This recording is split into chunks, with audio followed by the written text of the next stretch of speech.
আজকে ব্রাইড করতে গিয়ে লিটারেলি কাঁদতে কাঁদতে বাড়ি ফিরেছি। মানে আমার বিয়ের আগে আমার সাথে যে কি কি ঘটনা ঘটেছে, এখন আমি এই মুহূর্তে বসে ভাবলেও আমার একদিকে হাসি পায়, একদিকে মানে আমার মনে হচ্ছিল সেই মুহূর্তটায় বসে যে ভগবান শুধু আমার পরীক্ষা নিচ্ছে।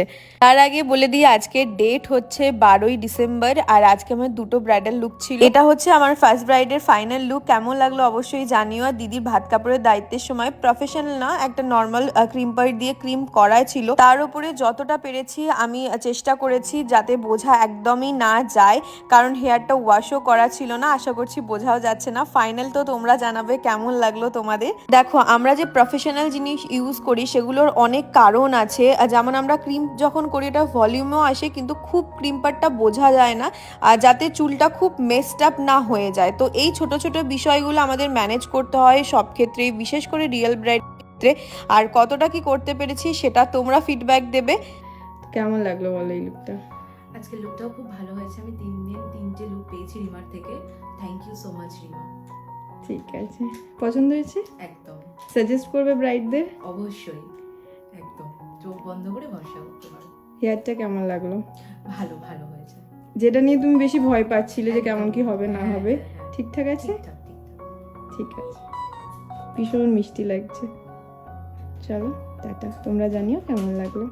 দেন আমি চলে এসেছি আমার সেকেন্ড ব্রাইডের লোকেশানে। আর আমার ফার্স্ট ব্রাইডের আশীর্বাদের লুক থেকে শুরু করে বিয়ের লুক এবং রিসেপশনের লুক, 3টে লুকই তোমাদের সাথে শেয়ার করেছি।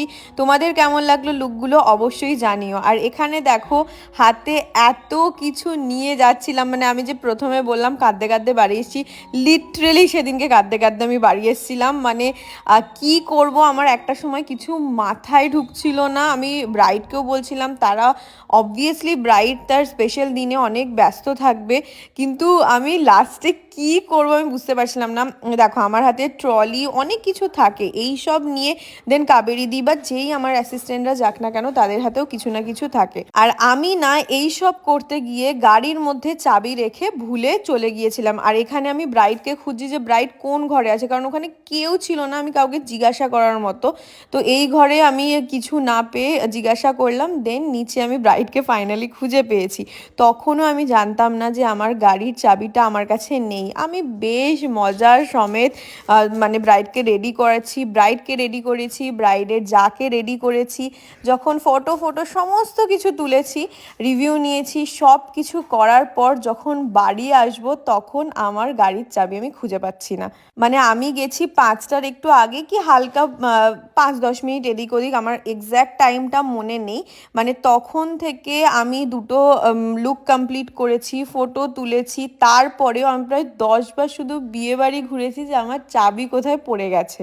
কিন্তু এইসবের মধ্যেও ব্রাইডের ফাইনাল লুকটা তোমাদের কেমন লাগলো অবশ্যই জানিও।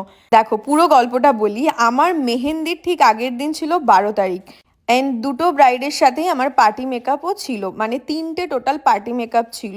তো প্রথম পার্টি মেকআপকে কমপ্লিট করে পূজাদির আমার বাড়ি চলে আসার কথা ছিল। দেন এই সমস্ত ক্লায়েন্টদের করে আমরা বাড়ি যাব, এটা আমাদের প্ল্যানিং ছিল যে পূজাদি গিয়ে সবাইকে ফেসিয়াল করে দেবে, বিশেষ করে আমাকে। মানে আমি যেমনি নর্মালি কাছাকাছি যেহেতু আমার লোকেশন ছিল, আমি বলেছিলাম আমি 7:30টার মধ্যে চলে যাব।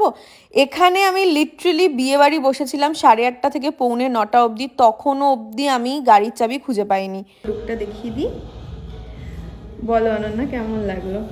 খুব সুন্দর, ভীষণ ভালো লেগেছে। আমাদের দেখো, একবার চোখটা ক্লোজ করো, তাকো। মনের মতো করতে পেরেছি? আর তুমি কেমন লুক চেয়েছিলে আমার থেকে? আমারই করা একটা ব্রাইডের কিছুদিন আগেই কাজটা করেছি, তো হয়েছে মনের মতো? ঠিক আছে, ব্রাইডের রিভিউটা তোমাদের সাথে শেয়ার করলাম। এই রিভিউ শেষ করেই আমার মাথায় পড়েছিল ভাত, যখন আমি বাড়ি ফিরবো বলে সমস্ত কিছু গুছিয়ে নিয়েছিলাম। সব শেষে আমি যখন ফেড আপ হয়ে গেছি, পুরো বিয়ে বাড়ি 10বার চক্কর লাগিয়েও পাইনি, তখন আমার মাথায় ক্লিক করেছে কাবেরী দিয়ে আমি যখন প্রথম এসেছিলাম ভিডিও করেছে, সেই ভিডিওয়ে দেখি যে গাড়িতেই চাবি ছিল।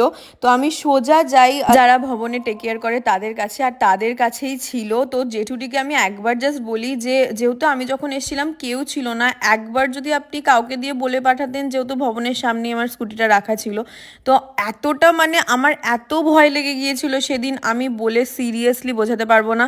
আমরা তিনজন বসে বসে মানে কি করব বুঝতে পারছি না, কারণ ব্রাইড এত ভিড় হয়ে যাচ্ছে আস্তে আস্তে, ব্রাইডকে কি বলবো, বা ব্রাইড অবভিয়াসলি আমার জন্য তখন কিছু করতে পারবে না। আর এটা ছিল ব্রাইডের যাকে আমি রেডি করেছিলাম। কেমন লাগলো দুজনকেই অবশ্যই জানিও। এই ছিল আমার সেই ভয়ঙ্কর দিনের এক্সপিরিয়েন্স। বাট ফাইনালি আমার চাবি খুঁজে পাওয়া গিয়েছিল এবং আমি বাড়ি আসতে পেরেছিলাম, যদিও অনেকটা লেট হয়ে গিয়ে